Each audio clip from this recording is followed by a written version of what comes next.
பிதாவாகிய தேவனாலும் கர்த்தராகிய இயேசு கிறிஸ்துவினாலும் கிருபையும் சமாதானமும் உங்களுக்கு உண்டாவதாக என வாழ்த்துக்களை தெரிவித்துக் கொள்கிறேன். நம்ம வெளிப்படுத்தல் புஸ்தகத்தை குறித்து படிச்சுட்டு இருக்கோம். வெளிப்படுத்தல் 16வது அதிகாரத்தினுடைய முன்னுரையை குறித்து போன வீடியோவில் பார்த்தோம். இந்த வீடியோவை பார்க்கறதுக்கு முன்னாடி நீங்கள் வெளிப்படுத்தல் 16வது அதிகாரத்துக்கான முன்னுரையை பார்த்துட்டு இந்த வீடியோவை பார்த்தீங்க அப்படின்னா இந்த வீடியோவில் நம்ம பேசக்கூடிய காரியங்கள் இன்னும் உங்களுக்கு அதிகமாக புரிகிறதுக்கு வாய்ப்பு இருக்குது. வெளிப்படுத்தல் 16வது அதிகாரத்தில் யோவான் என்ன பார்க்கிறார்?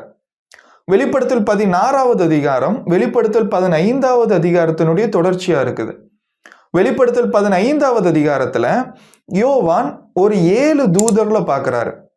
இந்த 7 தூதர்களுமே தங்களுடைய கைகளில் 7 கலசங்களுடையவங்களா இருக்கிறாங்க. இந்த 7 கலசமும் தேவனுடைய கோபத்தால் நிறைஞ்சிருக்குது.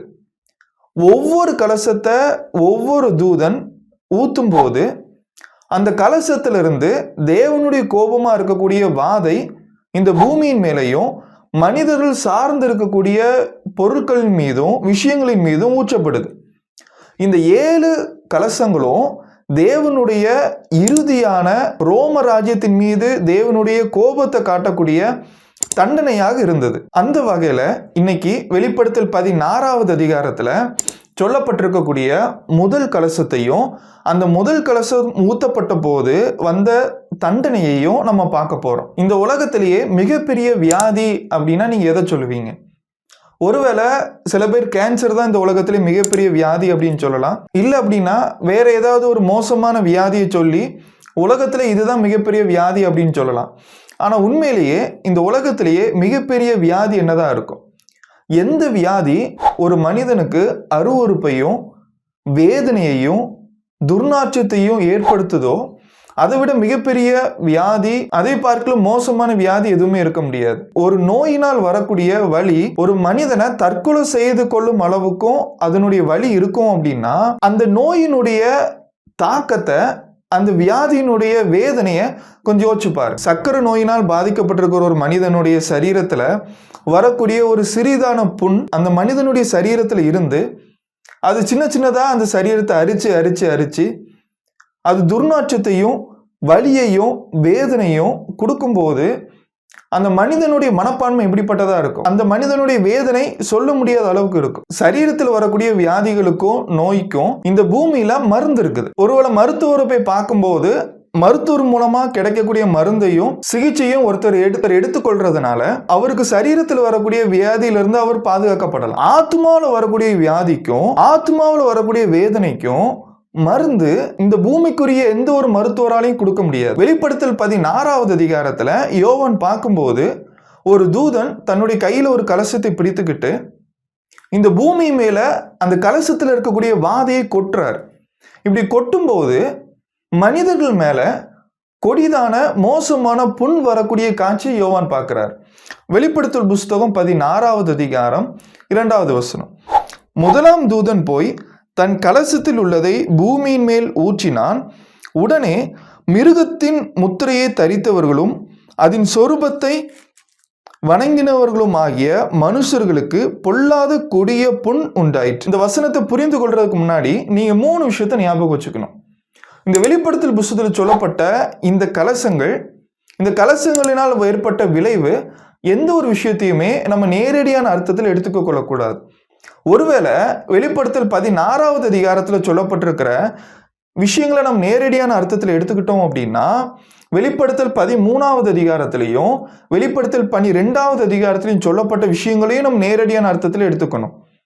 வெளிப்படுத்தல் 12வது அதிகாரத்திலையும் வெளிப்படுத்தல் 13வது அதிகாரத்திலையும் யோவான் விசித்திரமான மிருகத்தை பார்க்கிறார். இந்த மிருகங்கள் உண்மையான மிருகங்கள் கிடையாது. ஆனா அந்த மிருகங்கள் உருவகத்துல ஊமையில முக்கியமான செய்தியுடையதா இருக்குது. அதே போலதான் வெளிப்படுத்தல் 16வது அதிகாரத்துல கலசமும் அந்த கலசங்கள் ஊற்றப்படுகிறதுனால் வரக்கூடிய விளைவுகளையும் நம்ம நேரடியான அர்த்தத்தில் எடுத்துக்காம அதனுடைய உருவகத்தையும் அதனுடைய மைய கருத்தையும் நம்ம புரிஞ்சுக்கணும். 1. 2வது, இங்க கலசங்கள் ஊற்றப்படும் போது நடக்கிற சம்பவங்கள் நம்மளுடைய எதிர்காலத்துல நடக்க போகுது அப்படின்னு சொல்லிட்டு அதற்காக நம்ம காத்துட்டு இருக்க கூடாது. இது எல்லாமே முதல் நூற்றாண்டுல வாழ்ந்துட்டு இருந்த கிறிஸ்தவர்களுக்கு ஆறுதல் கொடுக்கறதுக்காக எழுதப்பட்டது. இதுல நடக்கும் அப்படின்னு சொல்லப்பட்ட சம்பவங்கள் முதல் நூற்றாண்டிலே நடந்துருச்சு.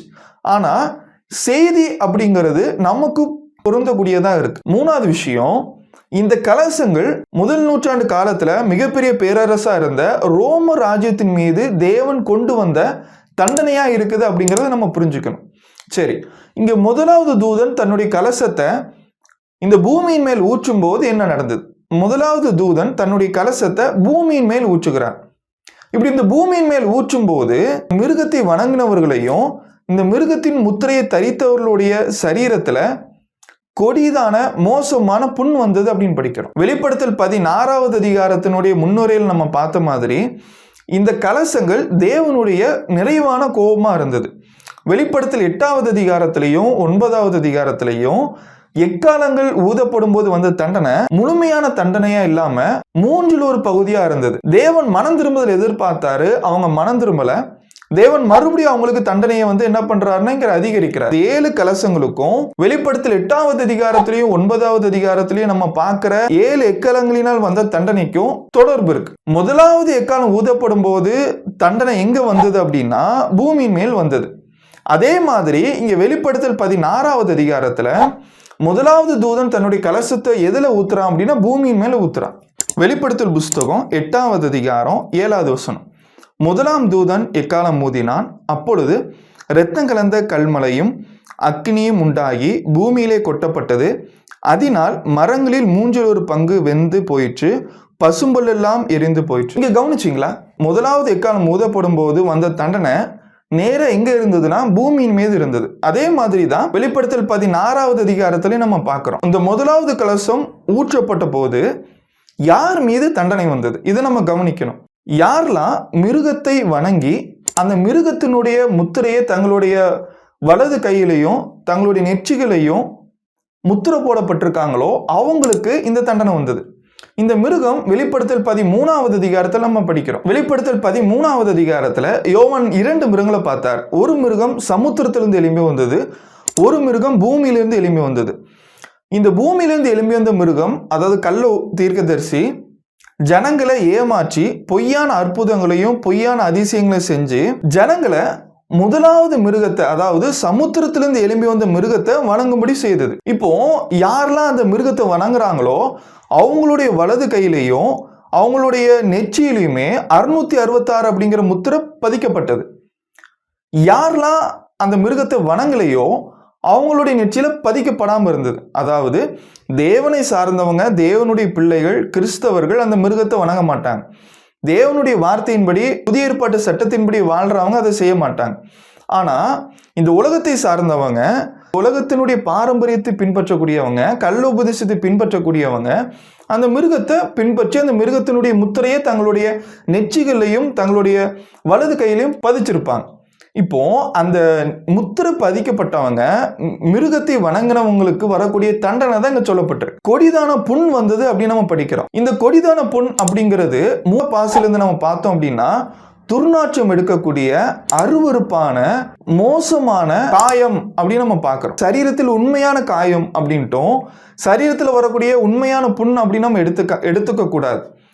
இது ஆவிக்குரிய அர்த்தத்துல ஒரு மனிதன் பாவத்தில் இருக்கும்போது, இந்த உலகத்தில் இருக்கும்போது அந்த மனிதன் செய்யக்கூடிய பாவம் அவனுடைய ஆத்துமாவில் ஒரு வியாதியை போல, ஒரு நோயை போல இருக்குது. சங்கீத புஸ்தகம் 41வது சங்கீதம் 4வது வசனம், கர்த்தாவே என்மேல் இரக்கமாயிரும், உமக்கு விரோதமாய் பாவம் செய்தேன், என் ஆத்துமாவை குணமாக்கும் என்று நான் சொன்னேன். இங்க சங்கீதக்காரன் தான் செய்த தவறுக்காக தேவனிடத்தில் மன்னிப்பு கேட்கும் போது என்னுடைய பாவம் என்னுடைய ஆத்துமாவை வியாதியா இருக்குது அப்படிங்கிறார். அதனால என்னை குணமாக்கும் அப்படிங்கிறார். ஏசாயா மூலமா தேவன் இஸ்ரவேல் ஜனங்களுக்கு சொல்லும் போது ஆவிக்குரிய நிலைமையும் அவங்களுடைய பாவத்தினால் அவங்களுக்கு வந்த பிரச்சனையை பத்தி பேசுறார்.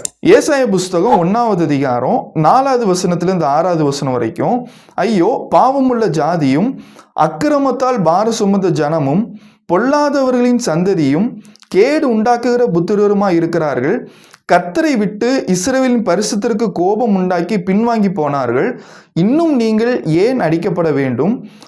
அதிகமாய் விலகி போகிறீர்களே. தலையெல்லாம் வியாதியும் இருதயமெல்லாம் பலட்சியமாய் இருக்கிறது. உள்ளங்கால் தொடங்கி உச்சந்தலை மட்டும் அதில் சுகமே இல்லை. அது காயமும் வீக்கமும் நொதிக்கிற ரணமுள்ளதும், அது சீல் பிதுக்கப்படாமலும் கட்டப்படாமலும் எண்ணெயினால் ஆற்றப்படாமலும் இருக்கிறது. இங்க இஸ்ரவேல் ஜனங்களுடைய நிலைமையை பற்றி பார்க்கும்போது, தேவன் இஸ்ரவேல் ஜனங்களை பார்க்கும்போது அவங்களுடைய நிலைமை அவங்களுடைய உச்சந்தலையிலிருந்து உள்ளங்கால் வரைக்கும் மோசமான காயத்தினாலையும் நொதிக்கிற ரணமா இருக்கக்கூடிய புண்ணா இருக்கிறது அப்படிங்கிறார். இது அவங்களுடைய சரீர தோற்றத்தை பற்றி பேசாம அவங்க தேவனை விட்டு விலகி போனதுனால, விக்கிரக ஆராதனை செஞ்சதுனால தேவனால் அவங்களுக்கு வந்த வேதனையை அங்க சொல்லியிருக்கார். தேவனால் அவங்களுக்கு கொடுக்கப்பட்ட தண்டனையும், அதனால் அவங்களுக்கு வந்த வேதனையும், அவங்களுடைய ஆத்மாவனுடைய நிலைமையையும் அங்க சொல்லியிருக்கார். இதே மாதிரியான மொழி நடையதான் வெளிப்படுத்தல் 16வது அதிகாரத்துல 2வது வசனத்துல நம்ம படிக்கிறோம். நம்ம வாழ்ந்துட்டு இருக்கிற இந்த நவீன காலத்தினுடைய தொழில்நுட்பத்தை குறித்து நம்ம சந்தோஷப்படுறோம். ஆனா தொழில்நுட்பம் எவ்வளவு வளருதோ அதே போல பாவம் அப்படிங்கிறது வேகமா வளரக்கூடியதா இருக்குது. மதுபானம் பண்றவருக்கு அந்த மதுபானம் பண்ணும்போது அந்த மதுபானம் அவருக்கு சந்தோஷத்தையும் ஒரு விதமான ஆறுதலையும் கொடுக்கலாம். ஆனா அந்த மதுபானத்தினால் வரக்கூடிய விளைவு அவருக்கும் வேதனை தரக்கூடியதா இருக்குது, அவருடைய குடும்பத்துக்கும் அவரை சார்ந்தவர்களுக்கும் வேதனை தரக்கூடியதா இருக்குது. அதே போலதான் ஒருத்தர் தேவனுடைய வார்த்தையை விட்டு தன்னுடைய சரீர இச்சையின்படி நடக்கும்போது அந்த சரீர இச்சையினால் வரக்கூடிய வேதனை மிக மோசமானதா இருக்கு. எரேமியா புஸ்தகம் 30வது அதிகாரம் 12வது வசனம் 13வது வசனம். கர்த்தர் சொல்லுகிறது என்னவென்றால், உன் புண் ஆறாததாயும் உன் காயம் கொடிதாயும் இருக்கிறது. உன் காயங்களை கட்டும்படி உனக்காக ஏற்படுவாரில்லை, உன்னை சுஸ்தப்படுத்தும் ஔஷதங்களும் இல்லை. உன் நேசர் யாவரும் உன்னை மறந்தார்கள், அவர்கள் உன்னை தேடார்கள். திரளான உன் அக்கிரமத்து நிமித்தம், உன் பாவங்கள் பலத்து போனது நிமித்தமும், சத்துரு வெட்டும் வண்ணமாகவும் கொடியவன் தண்டிக்கிற வண்ணமாகவும் நான் உன்னை தண்டித்தேன். உன் நொறுக்குதலினாலும் உன் வேதனையின் மிகுதினாலும் நீ கூக்குரல் இடுவானேன். திரளான உன் அக்கிரமத்து நிமித்தம், பலத்து போன உன் பாவங்கள் நிமித்தம் இப்படி உனக்கு செய்தேன். இங்க மறுபடியும் தேவன் உன்னுடைய பாவத்து நிமித்தமாக, உன் அக்கிரமத்து நிமித்தமாக நான் உன்னை தண்டித்தேன், அது காயமாகவும் வேதனையாகவும் இருக்குங்கிறார். அப்போ இந்த உலகத்தினுடைய மிகப்பெரிய பிரச்சனை என்ன அப்படின்னா பாவம். இந்த பாவம் அப்படிங்கிறது மனிதனை தேவனிடத்திலிருந்து பிரிக்கக்கூடியதா இருக்குது. ஏசாயா புஸ்தகம் 50வது அதிகாரம் 1வது வசனம் 2வது வசனம். ஆதாம் ஏவாள் தேவனுடைய வார்த்தை மீறி தேவனுடைய கட்டளைக்கு விரோதமா செயல்பட்ட போது அதனுடைய விளைவா அவங்க தண்டனை அனுபவிச்சாங்க. இந்த தண்டனையினால ஆதாம் மிகவும் வேதனைப்படக்கூடியவனா இருந்தான், ஏவாள் வேதனைப்படக்கூடியவளா இருந்தார். இதே மாதிரிதான் இன்னைக்கு ஒரு மனிதன் தேவனுடைய வார்த்தையை மறந்து தேவனுடைய வார்த்தைக்கு விரோதமா செயல்படும் போது, துன்மார்க்கமா நடக்கும்போது அவனுடைய ஆன்மா, அவனுடைய சரீரம் அங்கே வேதனைப்படக்கூடியதாக, அந்த பாவத்தின் விளைவாய் வரக்கூடிய தண்டனை அவனை துன்பப்படுத்தக்கூடியதாக, வேதனைப்படுத்தக்கூடியதாக இருக்குது. அந்த பாவம் சீல் பிதுக்கப்படாத ஒரு காயத்தை போல இருக்குது.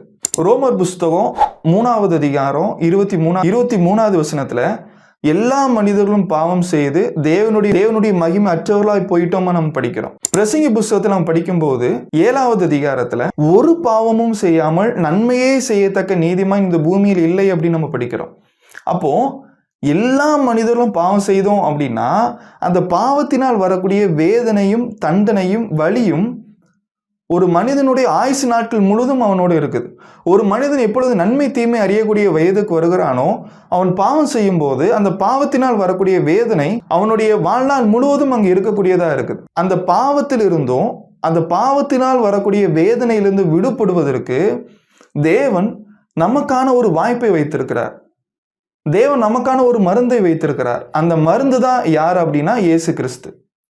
மத்திய புஸ்தகம் 11வது அதிகாரத்துல 28வது வசனத்துல இயேசு கிறிஸ்து இந்த பூமியில வாழக்கூடிய எல்லா மனிதர்களுக்கும் ஒரு அழைப்பு விடுறாரு. வருத்தப்பட்டு பாரம் சுமக்கிறவர்களே, நீங்கள் எல்லாரும் என்னிடத்தில் வாருங்கள், நான் உங்களுக்கு இளைப்பாறுதல் தருவேன் அப்படிங்கிறார். என்னிடத்தில் கற்றுக்கொள்ளுங்கள், அப்பொழுது உங்களுடைய ஆத்மாவுக்கு இளைப்பாறுதல் கிடைக்கும் அப்படிங்கிறார். அப்போ நம்மளுடைய நோய்களையும் பாவத்தினால் வரக்கூடிய வேதனையையும் இயேசு கிறிஸ்து தன் மீது சுமந்து கொண்டார். 1 பேதுரு புஸ்தகம் 2வது அதிகாரம் 24வது வசனம். நாம் பாவங்களுக்கு செத்து நீதிக்கு பிழைத்திருக்கும்படி அவர் தாமே தமது சரீரத்திலே நம்முடைய பாவங்களை சிலுவையின் மேல் சுமந்தார், அவருடைய தழும்புகளால் குணமானீர்கள். இயேசுவினுடைய தியாகத்தினாலையும் இயேசு நம்மீது வைத்த அன்பின் நிமித்தமாய் அவர் தன்னுடைய ஜீவனை சிலுவையில் கொடுத்ததுனால, அவர் அடிக்கப்பட்ட காயத்தினால ஒவ்வொரு மனிதனுடைய பாவத்தினால் வரக்கூடிய வேதனையும் வலியும் நோயும் அங்க குணமாக்கப்படுது. இயேசுவினுடைய காயங்கள் நம்மளுடைய காயங்களை ஆற்றக்கூடியதாக இருக்குது. இயேசு கிறிஸ்துனுடைய தியாகம், இயேசு கிறிஸ்துனுடைய இரத்தம் நம்மளுடைய பாவங்களை மன்னிக்கக்கூடியதாக இருக்குது. அப்போ வெளிப்படுத்தல் 16வது அதிகாரம் 2வது வசனத்துல துன்மார்க்கமா நடந்துட்டு இருந்த ரோம ராஜ்யத்தின் மீது வந்து தண்டனையை போலதான் இன்னைக்கு நிறைய ஜனங்கள் பாவத்தினால் வரக்கூடிய வேதனையினால கஷ்டப்படக்கூடியவங்களா இருக்கிறாங்க. இவங்களுக்கான மன்னிப்பும் இவங்களுக்கான சுகமும் இயேசுவின் இடத்தில் இருக்கக்கூடியதா இருக்குது. ஒரு மனிதன் இயேசுவை விசுவாசித்து அவருடைய வார்த்தைக்கு கீழ்ப்படிந்து ஞானஸ்நானம் பெற்றுக்கொள்ளும் போது அவர் செய்த பாவங்களும் அக்கிரமங்களும் அங்க மன்னிக்கப்படக்கூடியதா இருக்குது. 1 பேதுரு புஸ்தகம் 1வது அதிகாரம் 22வது வசனத்துல இயேசு கிறிஸ்துனுடைய விலையேறப்பெற்ற இரத்தத்தினால் நாம் மீட்கப்பட்டோம் அப்படின்னு நம்ம படிக்கிறோம். அப்போ இந்த வீடியோவை பார்த்துட்டு இருக்கிற நீங்க ஒருவேளை உங்களுடைய ஆன்மா அது எப்படிப்பட்டதா இருக்குது அப்படின்னு யோசிச்சு பாருங்க. அந்த ஆன்மா வேதனை அனுபவிக்கக்கூடியதா இருக்குதா, இல்ல உங்களுடைய ஆன்மா தேவனிடம் இருந்து ஆரோக்கியமான சுகத்தை பெற்றுக்கொள்ளக்கூடியதாக இருக்குதா? இயேசுவினுடைய வார்த்தைக்கு கீழ்ப்படிங்க, புதிய ஏற்பாட்டு சட்டத்துக்கு கீழ்ப்படிந்து நடங்க. அப்பொழுது உங்களுடைய ஆத்மாவுக்கு இளைப்பாறுதலும் உங்களுடைய ஆத்மாவுக்கு சுகமும் அங்க கிடைக்கும். தொடர்ந்து வெளிப்படுத்தல் புஸ்தகத்தை குறித்து நம்ம படிக்கலாம். தேவன் நம்மை ஆசீர்வதிப்பார். சத்தியத்தை தெளிவாகவும் எளிமையாகவும் சத்தியமாகவும் தெரிந்து கொள்ள விரும்பினால் எங்களை தொடர்பு கொள்ளவும். எங்களிடம் ஆவிக்குரிய புத்தகங்களும் விளக்க உரையும் டிராக்குகளும் இருக்கின்றன. எங்களை தொடர்பு கொள்வதன் மூலமாய் இலவசமாய் நீங்கள் பெற்றுக்கொள்ளலாம். பிரதர் செலின் 9790234583 மற்றும் 784502183.